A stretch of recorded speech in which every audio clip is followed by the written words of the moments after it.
Não pegue nisso, isso é cacaca. Você já viu aqueles pais que falam tudo errado com os filhos? Em vez de falar chupeta, fala pepeta. Em vez de falar carro, fala bum bum. Em vez de falar comida, fala midinha. Em vez de falar sujeira, fala cacaca. Ou cocô é cacaca também. Em vez de falar cachorro, é o uau uau. O gato é o miau. Tudo assim como se criança fosse tão bobinha e criança não entendesse nada. De fato, criança não entende o vocabulário dos adultos. Mas agora imagine, qual o trabalho que dá ensinar primeiro o errado e depois tirar o errado para ensinar o certo? Por que uma criança não entenderia se você dissesse que o uau-uau chama cachorro? Por que ela não entenderia se você dissesse que a pepeta chama chupeta? Então, em vez de falar, tá aqui a pepeta, tome sua chupeta. Meus filhos, Demetrios e Amanda, desde o começo, sua tenra idade, já aprenderam o nome certo das coisas. Para eles, carro era carro e não era brum brum. Para eles, sujeira era sujeira e não era cacaca. Para eles, o cachorro era um cachorro e não era o uau uau. Sabe que por trás disto existe um sentimento, um conceito de que criança não tem inteligência, de que criança tem dificuldade de aprender e que, teoricamente, essas palavras seriam mais agradáveis, mais bonitinhas e mais fáceis de elas assimilarem. Errado. Existe um processo de imbecilização das crianças que é incrível. Eu tenho visto crianças muito preparadas, eu tenho visto pais que realmente investem no intelecto das crianças e que buscam qualificá-las sempre. Isso não está ligado necessariamente àquele hiperativismo ou hiperatividade das crianças, daqueles pais que obrigam a criança a fazer judô, karatê, língua do pé, aquelas coisas todas. Não, não é isso não. Mas assim, pais que, naquilo que for fazer, ludicamente falando, procuram exercitar o cérebro, a mentalidade, o raciocínio, a lógica das crianças. A Amanda, minha filha, com poucos meses, com alguns meses de idade, mal sabendo andar, já sabia contar. A Amanda, com 1 ano e 4 meses, já falava muitíssimo bem o Demetrios também. Por quê? Porque investíamos nisto. Colocando filmes em inglês para que já se familiarizassem com o inglês, já tivessem facilidade de entender, ouvir a sonoridade do inglês, porque no futuro teriam vantagens. Mas os pais de hoje têm a tendência de tratar as crianças como se fossem seres desqualificados, seres assim, desprovidos de qualquer raciocínio ou argumento lógico. Acontece que isto ocorre também dentro da igreja. O apóstolo Paulo fala aos Coríntios, no capítulo 3, a partir do versículo 1, que ele deu leite a eles a beber. Porque eles eram tão crianças, tão infantis, tão fracos na fé, tão rasos na fé, que não podia dar alimento mais sólido, não podiam discutir um assunto mais profundo, não podiam entrar em assuntos um pouco mais elevados, porque os crentes de Corinto eram tão rasos, eram tão superficiais em sua fé, que os assuntos deveriam ser os mesmos. Você observa como a igreja de hoje trata de alguns assuntos que já não deveriam mais fazer parte do beabá do cristão. Pergunte para os cristãos de hoje alguns assuntos realmente mais profundos e ver se eles conhecem. Um dos sinais da imaturidade da igreja é um monte de proibições e de permissividade. Os dois extremos.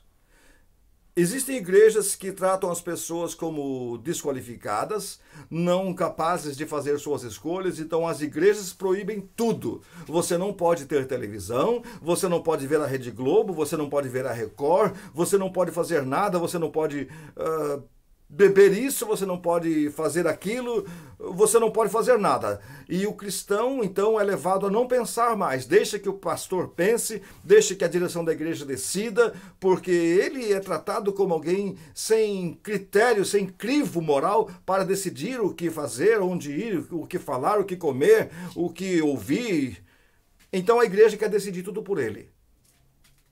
Isso é um sinal de imaturidade, é sinal de que as pessoas são tratadas como alguém que não tem capacidade de escolher. Os pais espirituais, os pais, escolhem por eles. Mas também existem os outros, como pais permissivos, que acham, não, eu vou deixar meu filho fazer qualquer coisa. E as igrejas tratam os seus membros como, deixa. É melhor estar aqui, mesmo fazendo coisa errada, do que estar no mundo.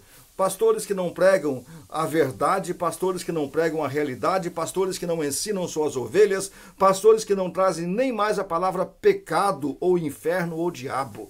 E existem igrejas, você pode ir por meses a fio, você não ouvirá a menção do inimigo, você não ouvirá a menção do inferno, você não ouvirá a palavra pecado, porque tudo é permitido, tudo é legal, Deus é amoroso, Deus é bondoso, Deus é permissivo e permissista, então tudo está certo, tudo bem, Deus ama você, Deus não quer magoar você, Deus quer a sua felicidade, Deus quer que você fique bem, então está tudo bem, tudo numa boa, faça o que você quiser. Tipo daqueles pais que falam assim, eu nunca corrijo meu filho, eu nunca bati no meu filho, eu deixo meu filho fazer o que ele quiser, eu tento ser amigo do meu filho, eu tento conversar com ele, mas isso parece muito bonito, mas não funciona. Você pode ser amigo do seu filho? Sim, você deve ser amigo do seu filho. Você deve ser amiga da sua filha, mas existe a necessidade de seu filho compreender, você é mãe, ou você é pai, e ele é filho, ou ela é filha. Tem que haver essa diferença, tem que haver essa graduação, tem que haver essa hierarquia. Amizade e amor, sim. Mas sem haver essa hierarquia, esse senso, acontece isso que está acontecendo hoje. O filho senta à mesa e fala, mãe, traz o meu pão. Mãe, pega água para mim. Mãe, traz isso. Ou o filho acaba de comer e nem tira o prato e o copo que usou. E a coitada da mãe ou o bobo do pai tem que fazer as coisas porque os dondocas dos filhos não podem fazer. Isso tem acontecido nas igrejas também. Alguns pastores tratando os membros como esses meninos mimados, como crianças mimadas. Mas se eu falar isso, eles vão sair da igreja. Pastores que não falam sobre a maçonaria. Pastores que não pregam sobre coisas erradas. Pastores que veem coisas. Uma vez eu estive numa igreja em que a pessoa que estava dirigindo o culto, a mulher que estava dirigindo o culto, usava um vestido tão curto, que todas as pessoas viam a calcinha daquela mulher. E ela percebeu que tinha feito a escolha errada, então ela ficava naquela dúvida. Quando ela sentava, enquanto o presbítero orava, enquanto recolhiam as ofertas, a pessoa sentava e não sabia se cruzava as pernas ou se fechava as pernas uma ao lado da outra, porque a posição que ela ficasse ou mostrava a calcinha ou mostrava a polpa das nádegas. Aonde estamos chegando? A que ponto chegamos? Eu vi pessoa tocando no louvor da igreja de calção de educação física e usando roupa de time, camisa de time, lá no louvor da igreja, durante um culto normal da igreja. É pecado usar essa camisa? É pecado usar calção? Não, não é pecado, mas isso é roupa para ir a um culto? Isso é roupa para subir a plataforma e tocar no louvor da igreja com aquela roupa? Mas Deus olha o coração, Deus vê o coração da pessoa. Não, e se eu falar com aquele irmão, se for adverti-lo, ele vai ficar magoado. Ô pastor, você está falando cacaca com seus membros? Você está tratando os seus membros como crianças mimadas? Ô pastor, o que você está fazendo, rapaz? Nem uma coisa nem outra. Ou nem sermos rigorosos demais a ponto de espancá-los, mas também não sermos permissivos demais. Vamos acordar, vamos nos despertar. Não vamos tratar as pessoas como pessoas que não são responsáveis por suas escolhas. Não vamos tratar as pessoas como gente que não entende.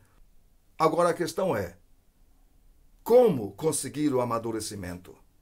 Se temos uma leva de cristãos imaturos, se temos uma leva de pessoas que não têm capacidades ou que são tratadas como desqualificadas para suas escolhas, como amadurecer essas pessoas?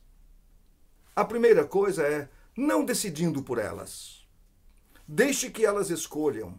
Ensine, mostre os benefícios e os malefícios, mostre as consequências, as causas e efeitos, mas deixe que elas escolham. Senão, essa pessoa nunca vai amadurecer. Senão, essa pessoa nunca vai ter condições de escolher e de fazer as suas decisões. Se você sempre escolher as coisas por seu filho, por sua filha, você estará criando uma pessoa sem personalidade, uma pessoa dependente, uma pessoa que na sua lua de mel vai ligar para você dizendo: mãe, o que eu faço agora? Ô pai, o que eu faço agora? Uma pessoa que nunca vai ter coragem de decidir. É importante aprender a decidir, é importante aprender a fazer escolhas, mesmo errando, mesmo quebrando a cara às vezes. Isso faz parte do processo do amadurecimento. Quem de nós nunca errou? Quem nunca tomou a decisão errada? Quem nunca escolheu algo que pensava que era bom e no final de contas não era? Isso faz parte do processo de crescimento. Você já notou como Deus trabalha conosco, fazendo perguntas para nós? Por que Deus faz perguntas? Será que Deus não sabe as respostas? Quando Adão pecou junto com Eva, ele se escondeu quando percebeu que Deus vinha chegando. Deixa eu fazer uma pergunta para você.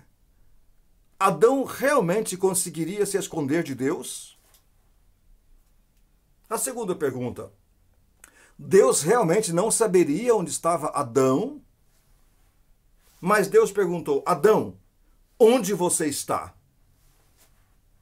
Por que Deus perguntou isto? Porque Deus queria que Adão fizesse naquele momento uma introspecção. E ele assumisse: eu estou me escondendo. Eu estou fugindo de ti. Eu estou com medo. Eu fiz algo errado. Você já viu quando você surpreende seu filho fazendo alguma coisa muito errada? Você fala: bonito, né? O que você está fazendo? Você sabe o que ele está fazendo. Mas você está usando aquela pergunta didática, aquela pergunta retórica, para que haja uma conscientização. Deus trabalha conosco nesse sentido. Ele nos deixa escolher e fala: a sua escolha foi boa? Você pediu minha opinião? Você está certo de que é isso que você quer? Você está crescendo com essas suas escolhas? Está amadurecendo? Estamos todos tendo oportunidade de crescermos como cidadãos. Estamos todos tendo oportunidade de crescermos como cristãos. Evoluirmos como gente.